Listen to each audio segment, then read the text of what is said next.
All right, cool. Why is that not default? That should be the default.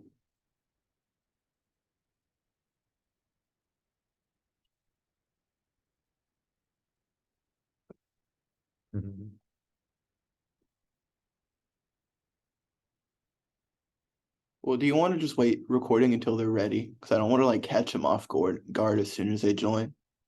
We can trim the recording, right? Yeah, Better to start recording now than like in case like we forget for some reason. I don't think we'd forget, but that's fair.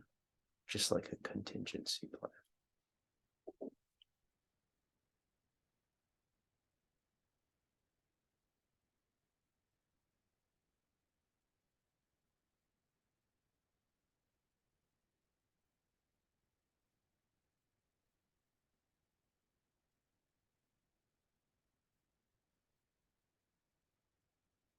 Here, I'm gonna close the door to Dimitri's office.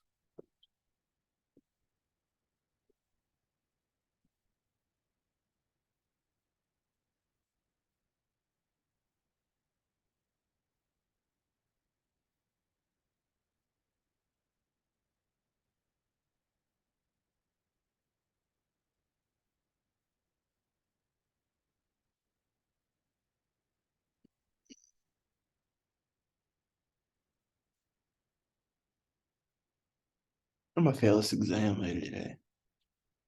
You sure about that? Yeah, I mean, I thought that last one actually did pretty good, so who knows? It's biology though, so like,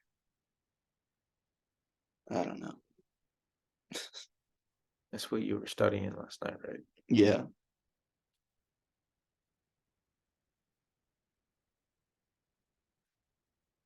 All right, I just got a text from them. They're logging in a minute or so. Oh, Good deal. Good deal. I'm not recording the voice recordings. It sounds like it's one dude, or they just have like one dude. They might have. It might just be the interview with the main dude. That's fine. I was about to say, like, I would internally panic if it just showed up there were 5 dudes on camera. I wouldn't. I would be like, oh wait, that's being recorded. Yeah, so I have to say we can cut it down. we can cut it, but but it's funny. Yeah. In doorway, 30,000 pirates. 30,000 people aren't listening to us. Absolutely. I don't know. I don't know if very many students are. Yeah, I want to ask. Should I at some point? How many like? Because I know every now and again we get an estimate of how many viewers. Hi. Well,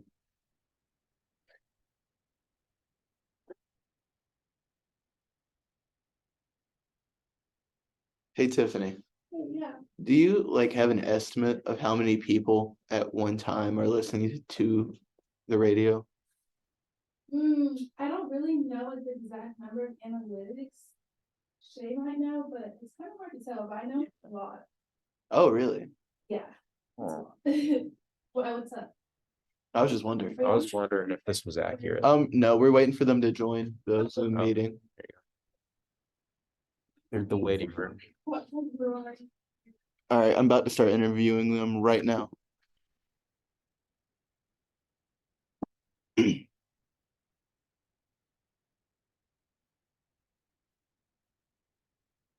Hey.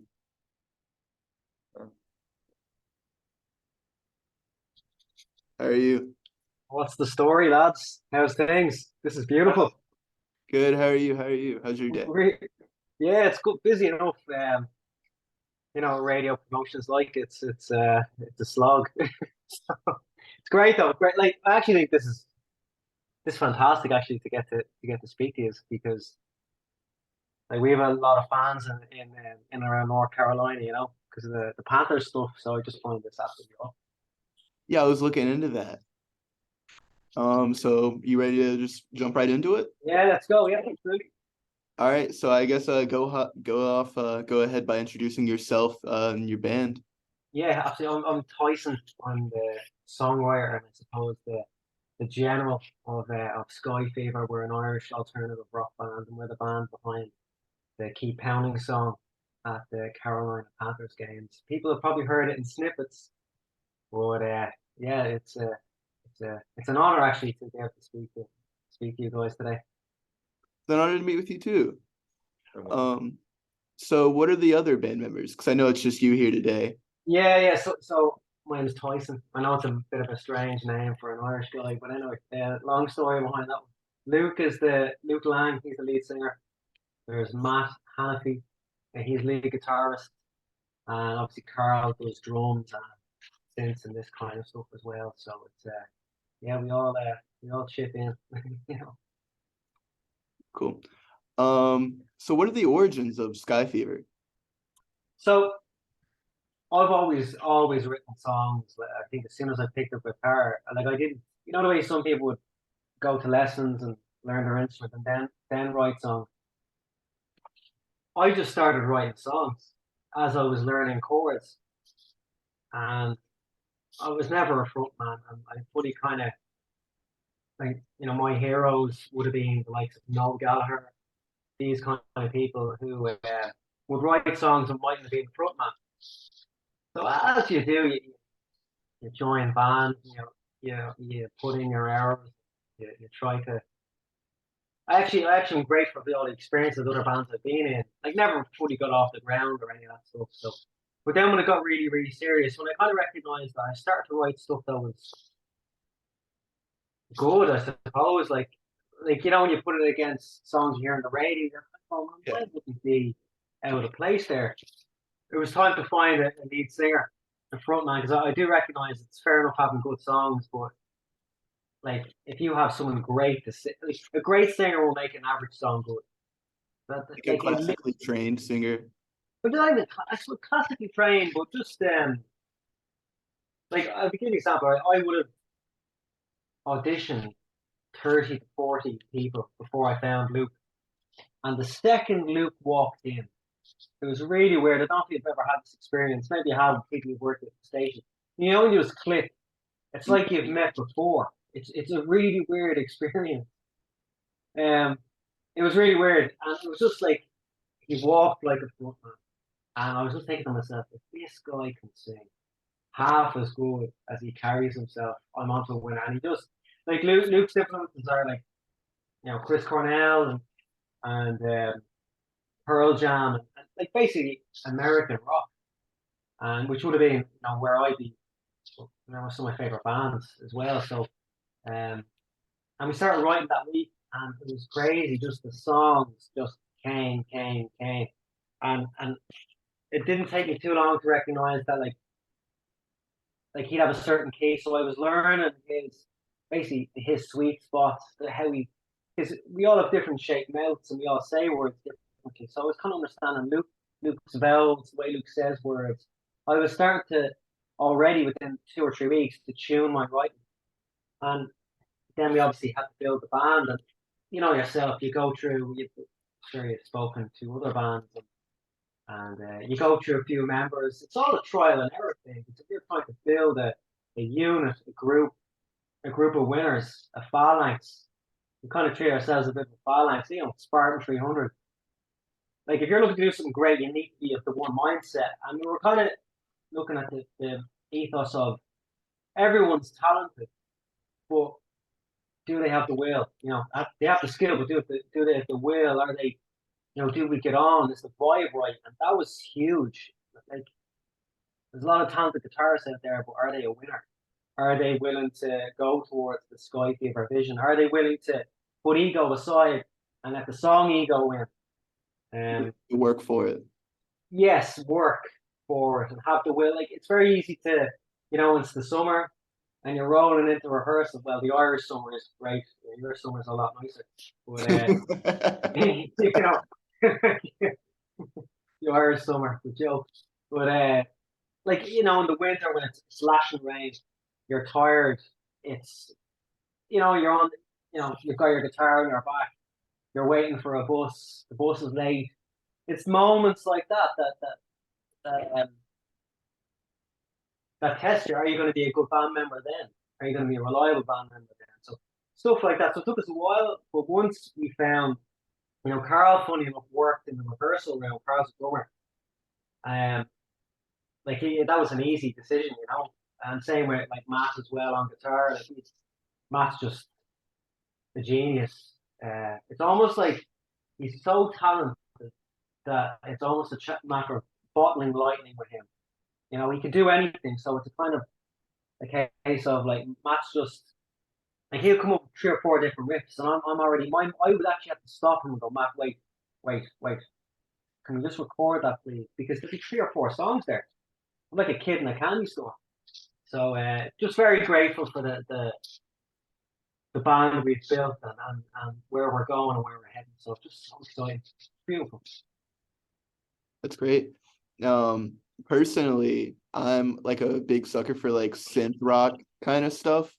So I find your sound very, approachable and interesting. Can you tell us about like what processes you guys go through when like recording and writing your stuff? Yeah, absolutely. It's good to meet a fellow brother of the two worlds, I don't know what your opinions are on this, right? I've got a few thoughts on it.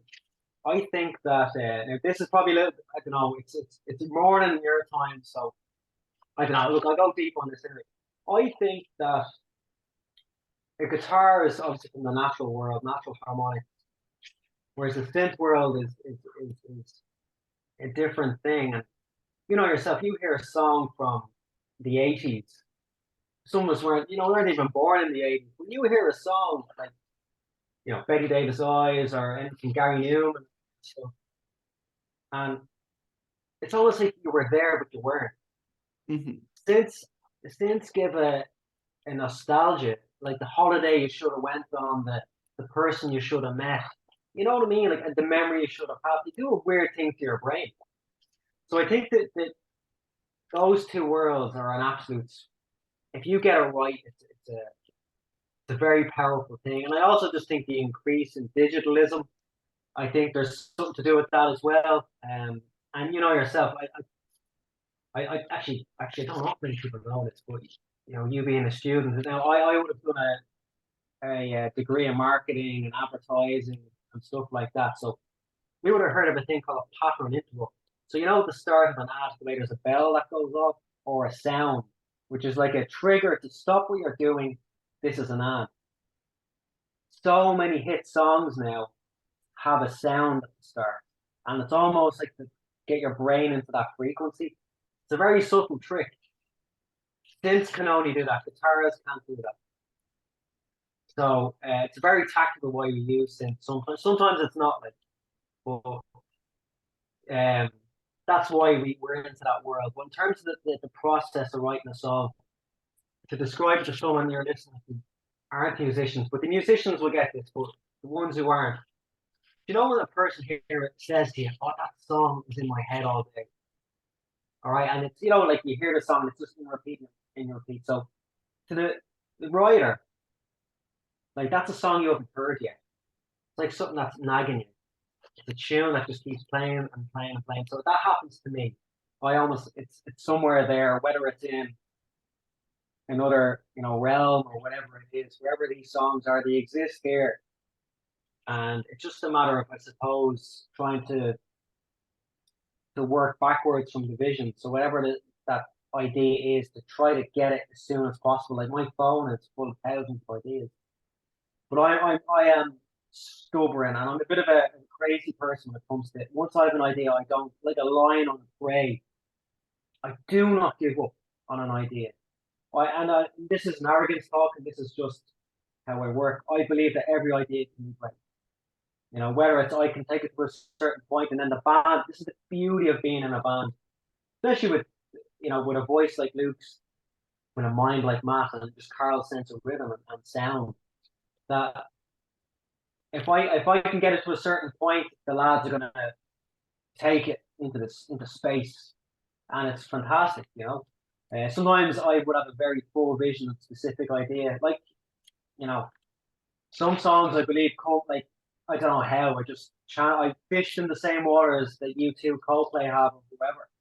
You get very lucky, but yeah, I kind of work backwards. If I find a vision, I don't stop till I get it to a certain point.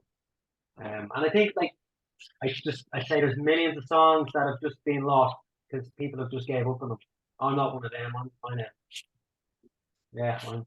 I don't really, yeah, I'm very stubborn. Interesting. You want to go with the next one? Yes. All right. So we heard about your song Keep Pounding that appeared at a Panthers game. Yeah. Can you tell us more about that Couple of them. more about that song and how you got that opportunity to have it at a Panthers game? Yeah, and The lyrics seem to relate a lot to North Carolina or Carolina. You know, the two. yeah. It's lads. This is nuts. This story, but like I'll just start from the top. So we set our music into Vinny. This is going back to our first single. Vinny Split is a DJ at the Panthers. I always thought like, I just want our music to get to as many people as possible because I have full belief in what this band can do. So Vinny, the DJ, the Panthers, and it's weird. Like sometimes the universe puts people in your corner that you've never met on the other side of not the other side of the world, but hundreds of miles away. And yeah, Vinny he played our song "Get Out" pre-game, and played our song "Burn on Hands," and I was just like seeing this footage. Like when you write a song in your bedroom, and a song that comes out of your soul, and you see that, you hear it and see it with stadium speakers. It's crazy. It blew my mind. But I wasn't really content. I was so happy, but I wasn't going to just rest on my laurels on that. That really got me thinking. I was because the Panthers, their motto, as you know, is keep pounding. It comes from Sam Mills, who's a Hall of Famer, or just recent Hall of Famer. I'm an Irish guy into the NFL. I know it's nuts, it's crazy, but I love it. I love so much better. That's a whole other conversation. But the motto came from him. Like he was dying of cancer, coaching the team, and as you know, it was I think it was one of the playoffs. I think it could have been the AFC Championship game. And he gave a speech, and none of the players knew he was effectively going to dying with. And he told them, like this is elite sports, and this guy is sick coaching elite sports and inspiring elite athletes. And he told them that they got to keep pounding like me, keep pounding through defense, keep pounding through offense. Like no one really revealed what the speech was, but they gave snippets of it, and essentially, you find a way, you keep going, keep pounding no matter what. And I think that, like, I even have goosebumps here thinking about that. And that's just like, I don't know if you're the same as me, but when you hear something that just changes, you can't think the same ever again after hearing something like that. You might hear a quote or watch a video or a film, and you just don't have the same ends in life. That changed my life hearing that. So I went into rehearsal one day, and I just wanted to write. I imagined, and I kind of do this sometimes. I imagined let's just say the Panthers asked us for a song, lads. What would it sound like? AC/DC meets U2. Just foot to the floor, and just let's try to bring this into reality, and let's imagine the big drums, because they play the 4 drums, isn't it, for every quarter that we can keep pounding drum. Let's just imagine that, and like we threw the kitchen sink at this one. Lyrics, the whole lot. Like I wanted to get the song Caroline on my mind, and I got it in. And then obviously Charlotte here looking fine. That double entendre. I was actually very happy with that. But yeah, we wrote it, and because we knew we were going to be recording it down. This is like 2018. Okay. Right? Crazy stuff. Like we shouldn't be doing this, but we demoed it, all that kind of thing. And nearly a year later to the day, it was October, November time, and Vinny sent me a message on Instagram, goes, Tyson, can I give you a call, or can you call me? I was like, wow. So, very like, wow, what's this about? Mm-hmm. Had a good feeling though. And he said, look, I love your songs, but is there any chance you could write? Because he obviously being a DJ at that level, at that stadium, that level. He's almost like an orchestrator of the mood, the music, the day. It's unbelievable amount of music, as you know, it goes into an NFL game. And he just said, by any chance, could you write out or even a short bit of music for us? Because I was like, Vinny, here, I've got something already done for you for that. And he said, no way. I said, I'll send you the demo. He didn't believe me because some people lie, you know, like, we're all in the game, you know. You embellish or whatever. Not lie, but you embellish and you do like. Sent him the demo. And if the demo that Luke did, like we would have we put a lot into that and it sounded awesome. The take, we actually used the demo vocal because it was that good. That's the vocal you hear on the actual version is Luke's demo vocal. Luke, like Luke went to the stratosphere on that one. And then we recorded. Vinny just said, called me. He's like, record this properly, you know. So we just got the instruments. We redid some of the instruments and got it to him. And we tweaked it. He was just kind of thinking, for, you know, one of the choruses, just double that up for me. And we did it, and it actually debuted at the Keep Pounding Against Cancer game against the Tennessee Titans. Oh, okay. Yeah, and as by luck would have it, we there's a few relationships in around the game day team as well. And yeah, one of the girls got us footage, Billy got us footage, but to see that at the moment, there's a footage on our Instagram which we put up. It was scary because it was literally as I imagined it. When I was saying to the lads, when I walked into the rehearsal room that day, imagined the screen saying keep pounding. Now I imagined that at night time, but it was obviously daytime when this game happened. That was the only difference. Frightening. It still But must it was be incredible. Do you know what? Like, and look, it's one of those things where like maybe we visioned it into reality, maybe the universe just had our back. But I'm of the opinion that we need to almost repay that faith. So we need to repay the faith in Vinny. He showed in us that the universe showed in us that like the 100,000 Panthers fans that have streamed it. We need to honor them by, you know, making it great and getting it to more people and making people hear the story about it. Because maybe like this is about keep pounding. This is about not giving up. But like, you're an Irish band. We should be playing in pubs in Ireland. Like we shouldn't have these dreams, but we do. We could have given up a long time ago, but we didn't. We kept going. I suppose it's a bit of the moral of the story is in the song. And not in a cheesy way. This is like a real. This was just an Instagram quote that you see and you delete or whatever. This is the real deal. It's a really So, inspiring message. I agree. well, yeah, like look, like I just believe in if you have a talent, you need to protect the talent, number one, against doubt and doubters, self-doubt. Well, you need to have just momentum every day. Just do something for your talent every day, something for your dream every day. It could be a big stride, it could be whatever it is, or it could be little steps. But either way, just keep going, keep going, keep going. Because at the end of the day, fair enough, people have skill, but will wins. Will wins. Will wins in business. Will wins in college. Like you know, like an exam, for example. I'm sure I don't know when your next exams are, but like you're like the exam isn't Taking one later today. yeah, it's not like the exam is won 6 months beforehand. You know what I mean? For the study you do and the prep you do. So it's just a little like that. And that's why I think like college is just people sometimes they go, when will I use this subject again? It's not about that. College gives you tools for equipping yourself for succeeding in your goals in life. So these are a great stage, by the way. I miss college. I love college. And I actually was quite envious of this because the whole American college experience is something that us Irish don't have. So you are living the dream of it. The ECU college experience is definitely it's a lot closer to like that stereotypical American experience. Love it.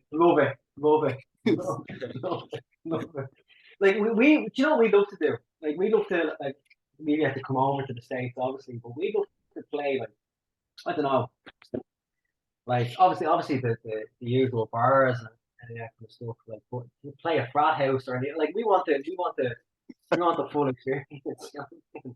Anyway, that's another. Yeah. You want to? All right. So next, what is your favorite song that you've written? I'm curious to know. Okay, I would say hands down keep pounding. Simply because what we just talked about. I could also say like the next song, like I'm incredibly ambitious. Like, I'm always trying to write something better, something different. We just refer to them as weapons in the band, so always trying to write a different weapon. And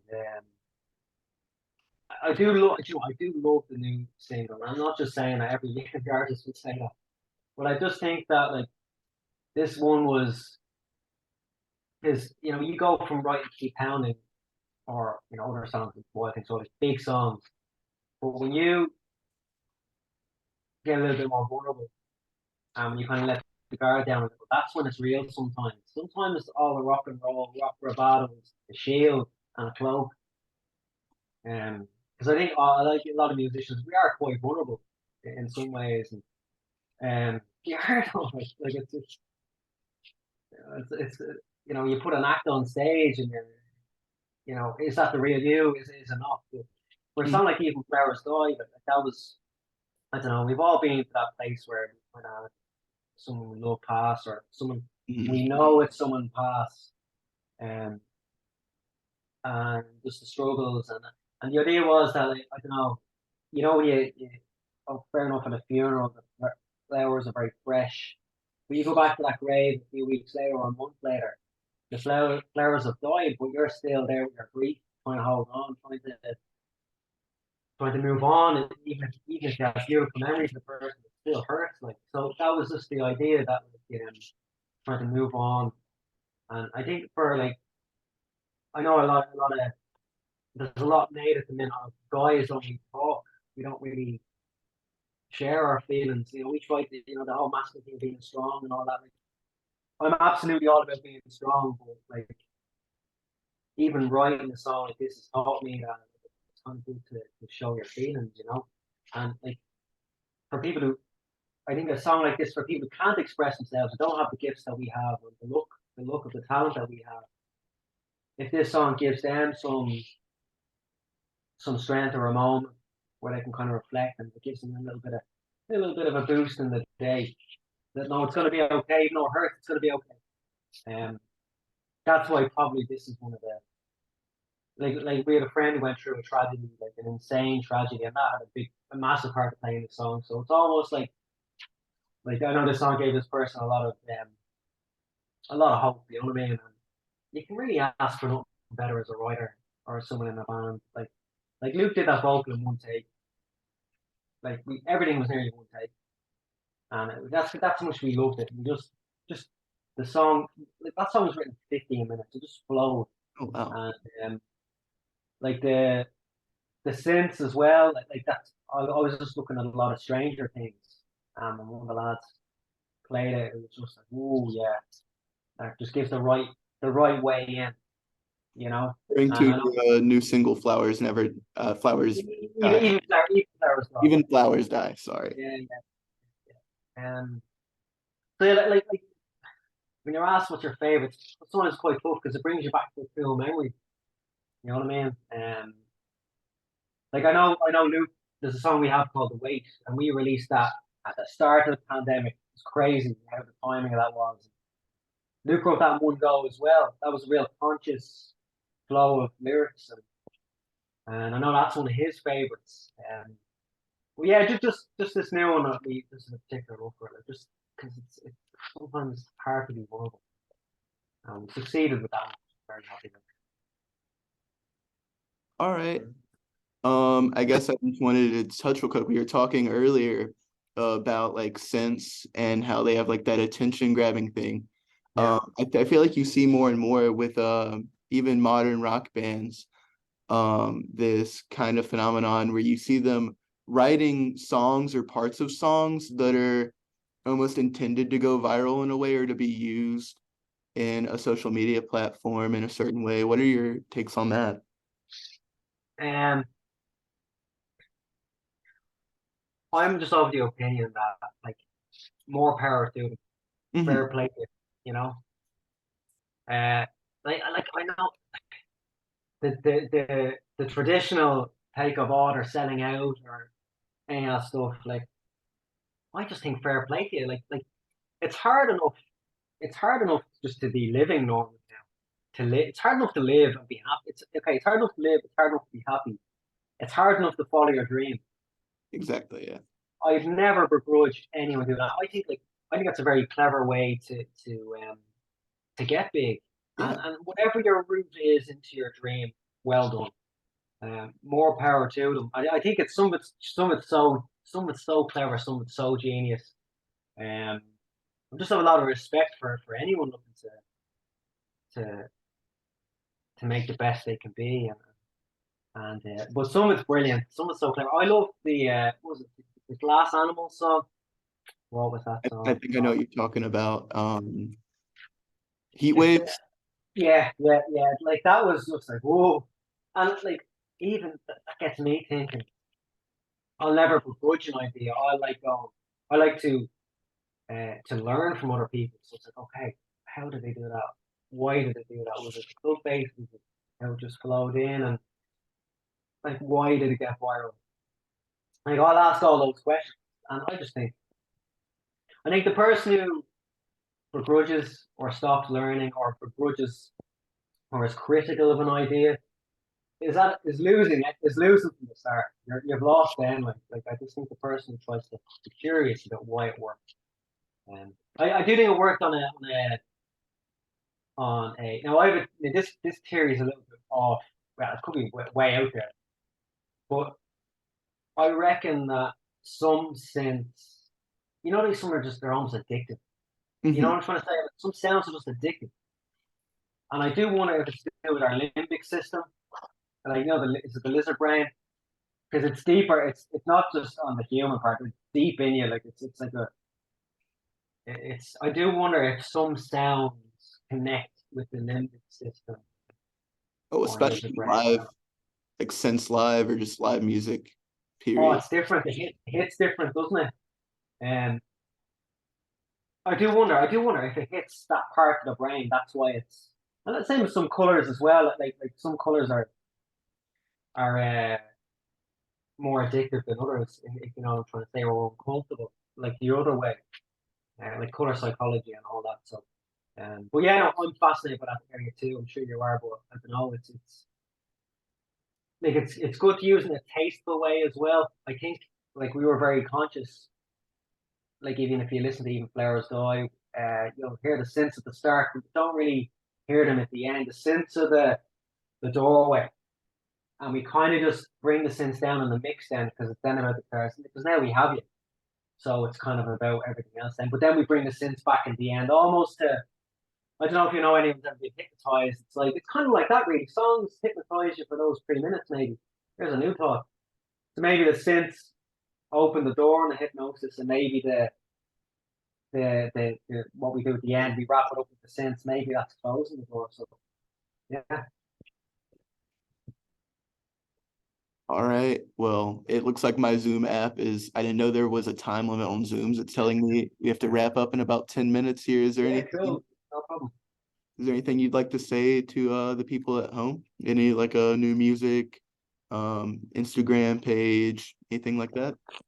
Absolutely, yeah. So our current single, Even Flowers Die, check it out. I hope you love it. Even our other music.